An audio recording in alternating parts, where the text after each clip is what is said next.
Hey, this is Glover Teixeira, UFC Light Heavyweight Champion. Hi, I'm Robbie Lawler. What's up, fight family? This is your favorite MMA coach, Thiago Alves, the Pitbull. Hey, what's up, guys? I'm Pedro Munoz. This is Mike Brown. Guys, I am Alexei Olenik. And welcome. And welcome. And welcome. And welcome. And this is We Want Picks. And you're watching We Want Picks. To We Want Picks. We Want Picks. To We Want Picks. To We Want Picks. Hi everybody from American Top Picks.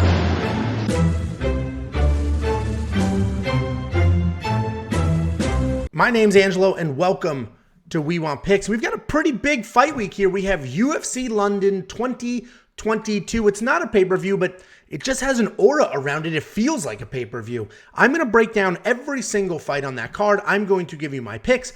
I'm going to give you my bets. And I'm also going to give you $50 free if you go to wewantpicks.com/bets. Sign up with any one of our 5 betting partners. Make a deposit. Let us know after you do. And I send you $50 as a thank you. Cash App, PayPal, Venmo, however you want it. We send you $50 as a thank you. And that is at wewantpicks.com/bets. If you want a more detailed breakdown with multiple perspectives and daily fantasy information, make sure you watch our Tuesday night live streams where we break down every single fight in full detail, 8:30 p.m. Central Time. And this is brought to you by BETU Play to Earn. BETU Play to Earn is the world's first online sports and esports betting game. Check it out now at betuearn.com. That's bet, the letter U, earn.com. And kicking off the card, we have Nathaniel Wood versus Vince Morales. Vince Morales is stepping up on somewhat short notice here after Wood's original opponent dropped out. Nathaniel Wood is a good striker with solid power and a great dirty boxing game. He can grapple as well. Check out his UFC debut where he sunk in a beautiful Darce after losing most of the striking exchanges. He's a slick upper body takedown guy, and he has great control on the ground. Vince Morales is a decent striker with okay boxing, but he makes up for any technical gaps with forward pressure and volume. He's always moving forward and always working for something else. He has legit power in his hands, but he does tend to go to it often and fizzle out if he doesn't find that finish, so he tends to headhunt a little bit. And this is a really fun fight to start the card and a surprisingly tough matchup for Wood, who's going to be the hometown favorite. Nathaniel Wood has volume, pressure, takedowns, and he's got okay power. Vince has legit power and an actual wrestling background, but he never really uses it. He averages 0.2 takedowns per fight. My brain says go with Wood here, but a lot of that has to do with short notice. I could see him avoiding the shots, working in some dirty boxing, potentially getting some takedowns and outpacing to a win. But Wood is coming off a war with Casey Kenny, who has been cut. He hasn't fought in over a year, and Vince Morales showed us just how powerful and dangerous he can be in his last fight against Smolka. So I'm actually going to give the very slight edge to Vince Morales here, but I'm going to pay close attention to weigh-ins, and this is a razor-thin fight, and that's a theme on this card. There's a surprising amount of local guys in really tough matchups. You would have thought the UFC was going to give the English and the European fighters a little bit of a break, but they really didn't. And then next up, we have Jai Herbert versus Ilia Topuria. Jai's a pretty technical striker who likes to keep the fight at range. He has a ton of movement, and his feet are never planted for more than a half a second. He's always cutting angles, feinting, and moving from side to side. I would say that makes him an elusive target, but he has a negative striking differential, so people are obviously finding ways to hit him. Ilia Topuria was supposed to fight back in January, but a couple of canceled fights later, and here we are. Ilia is a very well-rounded guy, but despite coming off 2 knockouts in a row, wins, he's a very good wrestler who averages a little more than 3 takedowns per fight, and he also has a positive, significant striking differential of 3-2. What makes him so impressive is he doesn't have a set game plan, meaning even though he's so amazing at wrestling, he doesn't need to wrestle to win, and he's perfectly capable of winning a kickboxing match as well. Jai Herbert will definitely be the best striker that Ilia has fought so far, but I don't think that matters at all. I like Ilia to win a very straightforward fight here. I think he's going to have success on his feet, and then he's going to look to grapple. Renato Moicano took down Jai 5 times in their fight. Francisco Trinaldo took him down twice. and both of them stopped him. I think Ilia does more of the same, and I think he also wins by stoppage. I'm probably going to be looking for an Ilia Topuria wins inside the distance prop bet here when those lines drop. I'm a big Ilia guy, and I think he's just way too much for Jai Herbert. Jack Shore versus Timur Valiev. This is a battle of the grapplers, and this one should be really fun. Jack Shore is a very good grappler. He likes to move forward, and he's constantly looking for a takedown. Both wrestling and striking are similar come-forward styles for him. He also has surprisingly fast kicks for a grappler. He's coming off a close win over Ludovic Shalinian, who stepped up on short notice. Jack was able to defend 4 takedowns, but only went 2 of 8 of his own takedowns. Timur Valiev is a very good wrestler, and he showed us how capable of a striker he can be in his last fight against Hani Barcelos. Before that, he beat Martin Day with 4 takedowns and 11 minutes of control time. He looked very good in his UFC debut against Trevin Jones, but he faded when he couldn't get the stoppage. Then he himself was actually stopped in that fight. It's a no contest because Trevin Jones tested positive for weed, but all in all, he's a very good grappler with solid striking and questionable cardio. And I'm really torn on this fight. I'm a big Timur guy. I actually picked him to win against Hani Barcelos, but he probably should not have won that fight. He actually went 0 for 6 on takedowns, and he was knocked down twice. So the fact that he won a judge's scorecard is a bit questionable. Jack Shore did not look great in his last fight either. He had a short notice opponent, but he only went 2 for 8 on takedowns. So we have 2 primary grapplers who had to resort to their plan B in their last fight. And I hate factoring in anything other than skill, technique, and how fighters stack up against each other. But I do think that Jack fighting in London is going to give him a little extra juice. And the fact that Trevin Jones was able to take down Timur tells me that Jack Shore should be able to do that as well. So this is another razor-thin pick here, but I do like Jack Shore to pull it off. But Timur Valiev is very game, and this is another one of those fights where they did not do the local guy any favors in this matchup. Then we have Elise Reed versus Cory McKenna. Elise Reed, she's coming off that very one-sided loss to Sijara Eubanks, but let's not forget that was short notice, and that was at 125 pounds instead of her natural weight class, which is 115 pounds. She's very active. She never slows down, and she's got very good power for her size. She has decent grappling and very good cardio. And this is a big test for her because, frankly, I think you could just ignore the Eubanks fight.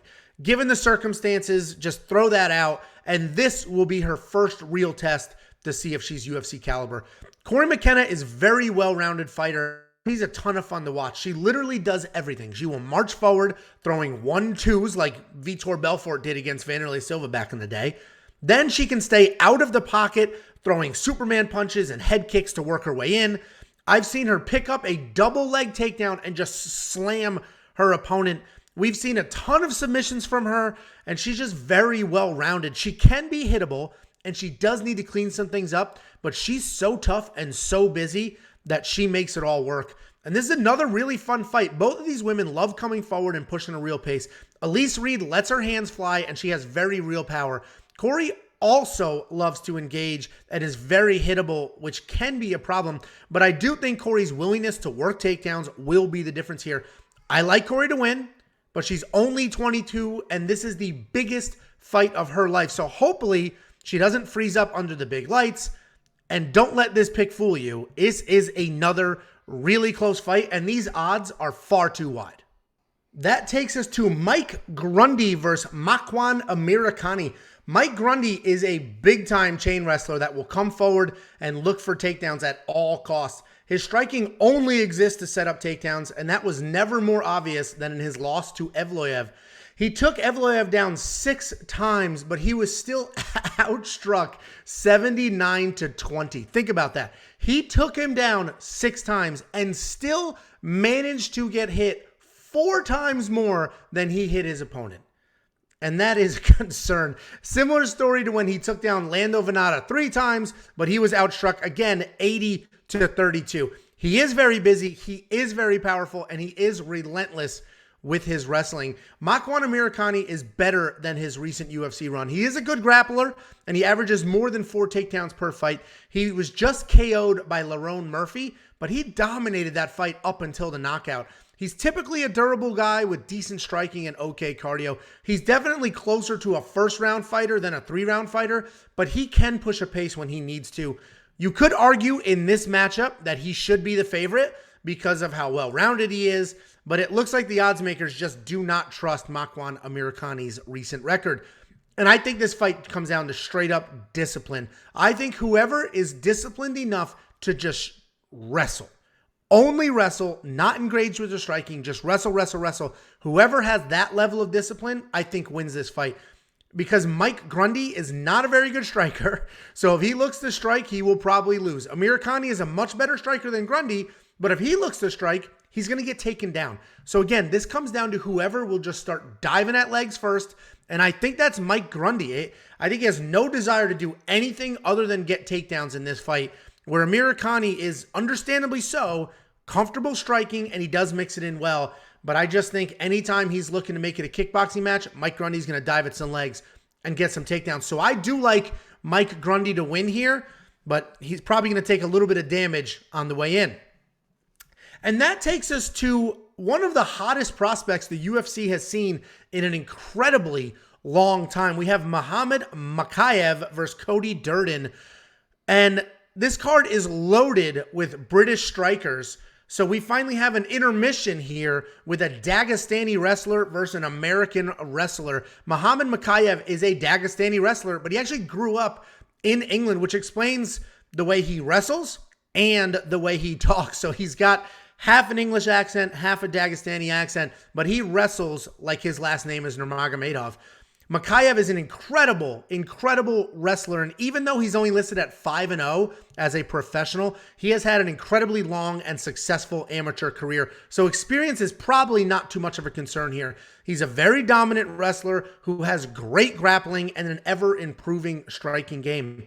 Cody Durden is a wrestler who throws big looping punches to close the distance, and then he gets his takedowns. His takedowns are very good, and he chains them together well. His takedown accuracy is less than 40%, but he averages more than 4 per fight, and anytime you see that low accuracy, but a high execution, that tells you how good of a chain wrestler that fighter is, because basically he missed his first takedown, transition to the second, transition to the third, and then eventually got his opponent to the ground. He does need to be careful on his feet, though, because his negative striking differential means he's pretty hittable.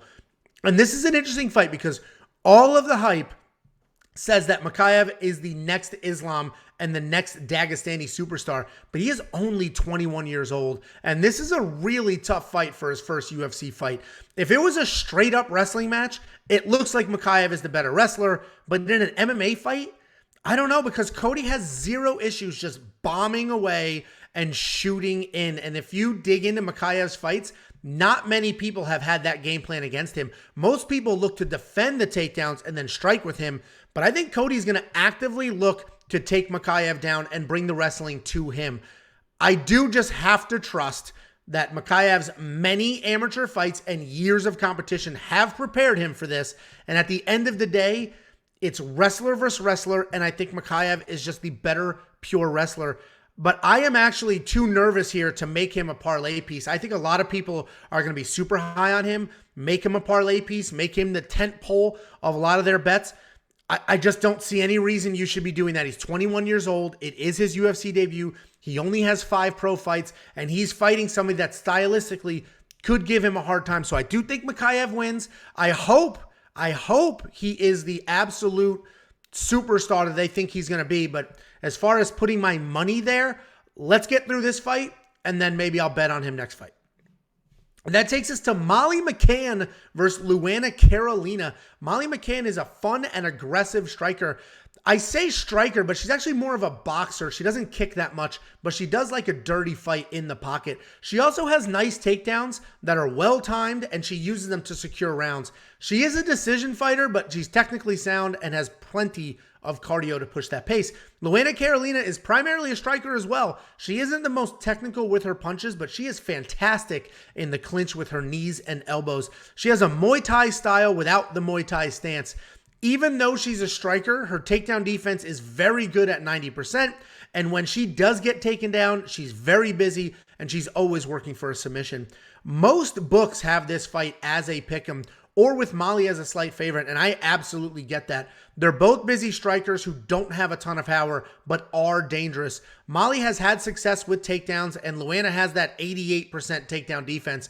Molly is the cleaner boxer, but Luana is busier and mixes in knees and kicks really well.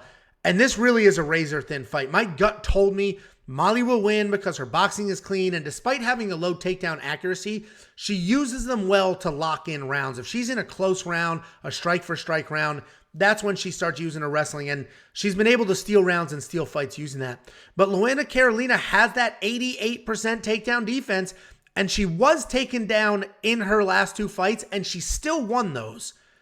I'm siding with the bookies here, and I'm just going to give a tiny, tiny slight edge to Molly. I think she just has a little more output on her feet, and she's more willing to grapple when she needs to. So Molly McCann is the pick, but again, it's a razor-thin pick, and the bookmakers, the UFC, Sean Shelby, they have not done these English fighters any favors on their hometown card. And then we have Gunnar Nelson returning after 2 long years away, and he's taking on short notice Takashi Sato. Gunnar Nelson is a grappler. He has developed some striking over time, and his striking is that long karate style like you see Wonder Boy use, where his feet are really wide apart, he bounces from side to side, and he likes to use kicks to manage range, and then he'll just blitz forward, lower his level, and shoot his takedowns to get it to the ground. Once it hits the ground, he has solid ground and pound, very good jiu-jitsu.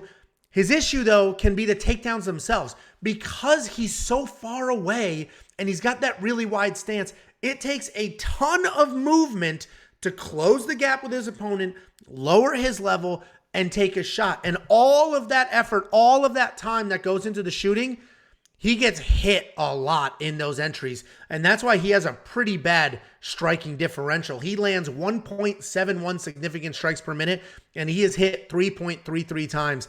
And that is not when they're standing. That's when he's trying to enter, trying to get those takedowns, because his striking style and his grappling style just do not mesh well together. If you're looking for that many takedowns, you need a much tighter stance, and you need to lower your elevation as quickly as possible. And he can't really do that with that Wonder Boy karate style stance, which is why he's so hittable. Takashi Sato is stepping up on somewhat short notice after Gunnar's original opponent dropped out. Style-wise, he's a striker. He's got solid power and well-timed strikes. He's got pretty good volume, and it really turns it on when he has you stunned. He can be hittable, though, and that's because while he is always moving his feet, he doesn't move his head, and he has solid takedown defense at 75%, which he will probably need in this fight. Gunnar Nelson, I mentioned, he has not fought in 2 years, and he said just recently it was because he has a couple really bad rim injuries that took forever to heal up. But honestly, this feels like when Al Iaquinta fought Bobby Green. It was very clear that Al was pretty much done with MMA, but he took that fight because he wanted to fight at Madison Square Garden. And Gunnar feels pretty similar here. He's been away from MMA for 2 full years. And I feel like he may have taken this fight just because it is England and he can just get a last hurrah in Europe and fight in front of a European crowd. I think the difference here, though, is that Gunnar still has some good years left. He's only 2-3 in his last 5, but those losses have aged really well. They were to Gilbert Burns, who we know is very good, Leon Edwards, who we know is very good, and Ponzinibbio, who we know is very good. And listen, I think the UFC has done everything they could possibly do here to get Gunnar Nelson a win. He's got a short notice opponent, which wasn't on purpose, but fine. He has a short notice opponent who has grappling holes. And if Gunnar can avoid taking damage when he shoots the takedowns from too far away, I think this fight is his, and he probably wins by submission. But 2 years off is a long time, and it's just impossible to know how he's going to look or not look. Gunnar Nelson's the pick. I think the stars have aligned for him here, but I would not be surprised if we see a pretty unmotivated Gunnar Nelson who's kind of just doing this because he wants to fight in Europe one last time. And that takes us to Nikita Krylov versus Paul Craig at light heavyweight. Nikita Krylov is a very well-rounded guy with very good wrestling and striking. He has nice forward pressure, and he mixes in punches and kicks really well. You can really see how he puts it all together if you watch his head kick KO of Ed Herman. He started a boxing exchange, and then he ended it at close range with a head kick that just put Ed Herman out. And he did all of that while moving forward. And he isn't just a striker, though. He has solid takedowns, and he averages more than 1 takedown per fight. Paul Craig is a grappler who is very dangerous on the ground, and he's proven to us that he's incredibly tough. He actually beat the headliner on this card, Mokaev Valiev, with literally 1 second left in the entire fight. Not just in the round, in the whole fight. His last fight was when he basically pulled guard, and then he blasted Jamal Hill's elbow. I think technically he hyperextended it or dislocated or something like that. But it looked like he broke Jamal Hill's elbow, and he did all of that in under 2 minutes. Essentially, if he has any room to grapple with you, you do need to worry. His striking is just okay, but he's not much of a threat, and he can be outstruck by most people in this division. And right now, the odds sit with Krylov as almost a 2-1 favorite, which feels really wide to me. I think he's the more well-rounded fighter overall, but I also think he's the less dangerous fighter. Paul Craig has proven to be ridiculously never out of a fight. So he should be able to withstand somewhat of a beating on his feet. And if he's able to get it to the ground, he's going to be very live for a stoppage. Where I see Krylov only being able to win a decision. I think he has to fight a perfect fight on his feet to win this. I don't see him putting out Paul Craig because we've seen Paul Craig take a beating, and he's obviously not going to submit Paul Craig.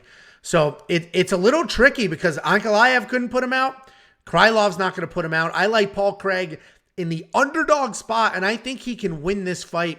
He is my underdog pick here, but betting-wise, I will likely do a Paul Craig wins inside the distance, decision, no action bet. And if you don't know what that is, that basically means if Paul Craig wins the fight inside the distance, submission, knockout, whatever it is, then I will get paid. If Paul Craig is on the wrong side of a kickboxing match and just gets abused for 3 rounds and it goes to a decision, I get a refund. I get my money back. The bet never happened. And it's a really nice way. So right now, Paul Craig's a plus 200 underdog. With that type safety net bet, he'll probably be even money. Plus 100, plus 110.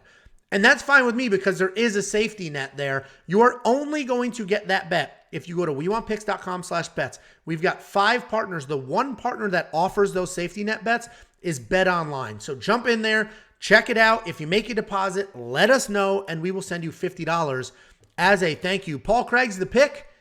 It should be another really fun fight on a card full of really fun fights.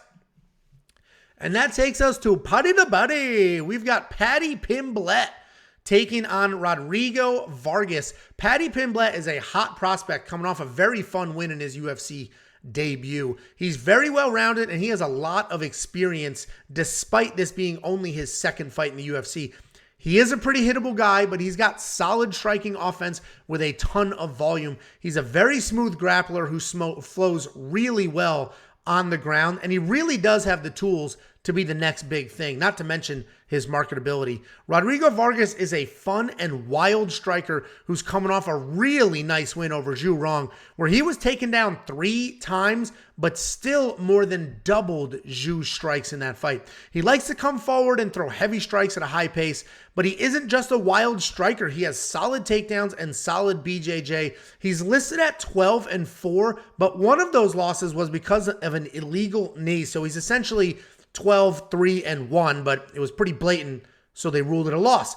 Paddy is a prospect, and the UFC wants him to be a star. But man, is he hittable. Even if you go back to his UFC debut and you watch the in-cage interview with Michael Bisping immediately was like, you were almost knocked out. And he was almost knocked out. So you just can't look at Tapology and assume that, okay, wow, Paddy won by KO in the first round. He just blew through Luigi Vendramini, because he did not. After that fight, I literally did the recap show, and I said, I am going to fade Paddy against any solid striker. And Rodrigo is exactly that. I think Rodrigo hits harder than Paddy does, and he's far less hittable than Paddy is. My only concern here is that while Vargas is capable on the ground, I think Paddy is much smoother and could potentially submit him. But if Paddy stands and trades strike for strike with Rodrigo Vargas, I think his chin is going to get touched, and I'm not sure if it's going to hold up. Rodrigo Vargas is a much more dangerous striker than Luigi Vendramini was. And I'm so torn here. I'm so torn. I really want to pick Rodrigo, but I don't know if I actually believe that he's going to win this fight, or if I'm just going, I just remember Paddy getting hit a ton, and I'm like, oh, he's definitely going to get hit. He's going to get hit. He's going to get hit, and that's it. I don't know how much weight I need to put in the Paddy's chin, or just be like, the dude gets hit a ton. There's no way that can last forever, because Justin Gaethje gets hit a ton, and it has been lasting forever.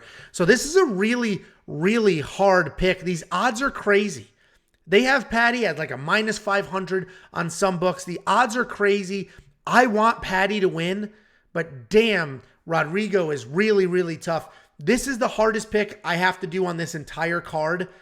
Right now, I'm going to say Rodrigo Vargas, and I'm going to say it is 51% to 49%. And again, the only reason is because Paddy, chin up in the air, just begging to get hit in the mouth, and he does get hit in the mouth.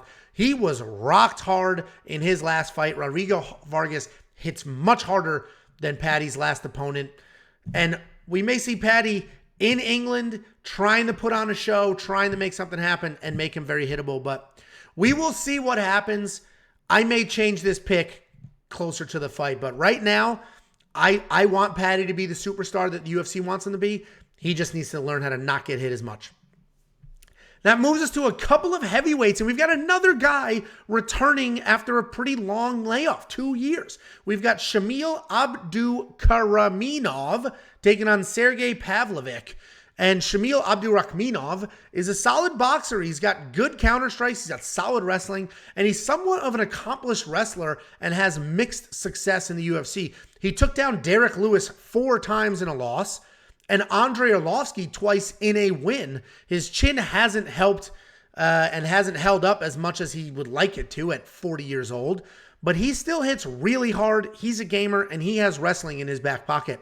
Sergey Pavlovich is a fantastic striker. He's mostly a boxer, but he has great power in his hands and incredible speed for a heavyweight. His striking volume is impressive, and he trusts his chin enough to just stand in the pocket and bomb away. It's been over 2 years since we've seen Sergey Pavlovich fight, which always makes breakdowns like this really hard, because is he as fast as he was when he beat Maurice Green? Is his takedown defense better than it was when he fought Alistair Overeem? I don't know. We're not going to know because we haven't seen this guy in 2 years. All I can do is make assumptions that he's at least the same person he was when we last saw him. And that person can beat Shamil Abdurakhmanov. Shamil will likely look to wrestle, will probably have some success, but just like the Derek Lewis fight, I think he struggles keeping Sergey down and he ends up knocked out. But these are heavyweights. One of these heavyweights has not fought in 2 full years. This is not the type of fight that you want to take your hard-earned money and throw it down on. Just enjoy the heavyweights going at it. You'll probably get a knockout and, maybe do some Knockout Kings on Monkey Knife Fight. Then we have our co-main event of the evening. We have Arnold Allen taking on Dan Hooker. Arnold Allen is a very good striker who loves coming forward. He has an upright stance, which helps protect him when he's outside of range, but then he comes lunging in with solid power, which is great. He also ends up pretty hittable. He has nice footwork and solid hand speed. He mixes in takedowns really well, and he has a few sneaky submissions like we saw him use in his UFC debut. Dan Hooker is making his featherweight debut in this fight. He's a very good striker with an enormous amount of heart. He's long, rangy, a solid kickboxer who uses his kicks really well to manage that distance. He's coming off that loss to Islam, but he took that on short notice, and it almost felt like he didn't care if he won or lost. In the fight before that against Nasrat, he had a great win, and we watched him work in wrestling really, really well, and it was an entirely new dynamic for him. We've seen him in multiple wars against Paul Felder and Dustin Poirier, but I do worry that those fights have taken some miles off of him. Dan Hooker opened up as a plus 135 underdog, and these odds have now completely flipped, and Dan Hooker is now a minus 130 favorite. And that makes much more sense because you got to factor in Dan's level of competition, his world ranking, his experience, and all of those things. It makes more sense that Dan Hooker would be the slight favorite here. But I totally get why early books had Allen here. He's young, he's fast, he hits hard, and he can grapple. He's won 8 fights in the UFC. He's been under the radar since 2015. We have seen him come back from adversity before and just steal fights he was about to lose. Like when he submitted Burnell, he was taken down 6 times in that fight and was still able to pull that off. I actually like Arnold Allen to win, but I have 2 concerns. The first is he only fights once a year. So he's not getting in time. He's not doing as much as he should. He's not as busy as I feel like he should be. He's only fighting one time a year. And the second is Dan Hooker's coming down in weight. And he's coming down to 145. He may look sucked and tired and exhausted, or he may look big, strong, powerful, and he may hit crazy hard for this division. So a couple of big question marks here. And just look at the size difference. Dan is taller, much longer reach. We know he's a bigger guy. So there's a couple random factors here. I do like Arnold Allen to win this fight, but this is another fight with a lot of question marks because Dan Hooker coming down the featherweight could be something real, or it could just be a very failed experiment, and we will find out. And then we have our main event of the evening. We've got two heavyweight strikers going at it. We have Alexander Volkov taking on Tom Aspinall. And Volkov bounced back after his loss to Cyril Gane with a solid win over Marcin Tybura. Volkov is a very good striker and a high IQ fighter. He's fast and has solid volume. He picks his shots really well, and he will make adjustments and adapt in fights. He's not a big power guy, but his volume and timing suit him well enough to get finishes. Despite the last-minute loss to Derek Lewis, he does have a really good chin, and he's a very durable guy. Tom Aspinall is a very good striker, and we've talked about how he spent time training with Tyson Fury in the past. For a heavyweight, he has excellent hand speed, good defense, and a diverse attack style where he mixes in kicks really well. But he isn't just a striker. He also does have a 100% takedown accuracy, a 100% takedown defense, and just last year, he submitted Hall of Famer Andrei Arlovsky. Submitted him. Didn't knock him out. Submitted him. And he has a 100% finish rate, which is amazing, but it also worries me because Volkov is very durable, and we've never seen Tom finish 3 rounds, let alone 5 rounds. And this is a great fight to find out just how hot of a prospect Tom Aspinall is. As it sits now, the odds are dead even, which surprises me because I completely understand the respect for Volkov and his body of work, but we've seen him lose to strikers like Gane and Lewis, as well as to grapplers like Curtis Blades, who took him down an amazing 14 times.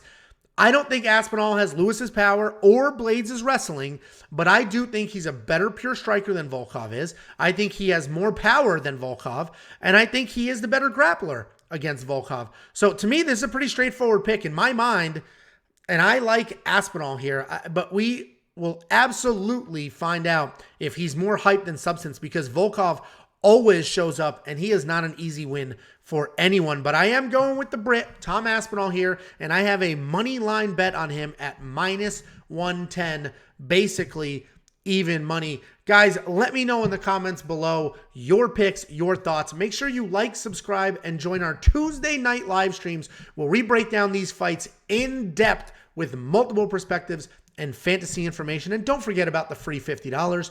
WeWantPicks.com/bets. Sign up with any one of our betting partners, make a deposit, and then let us know, and we send you $50. Thanks for the watch. I'll see you this weekend.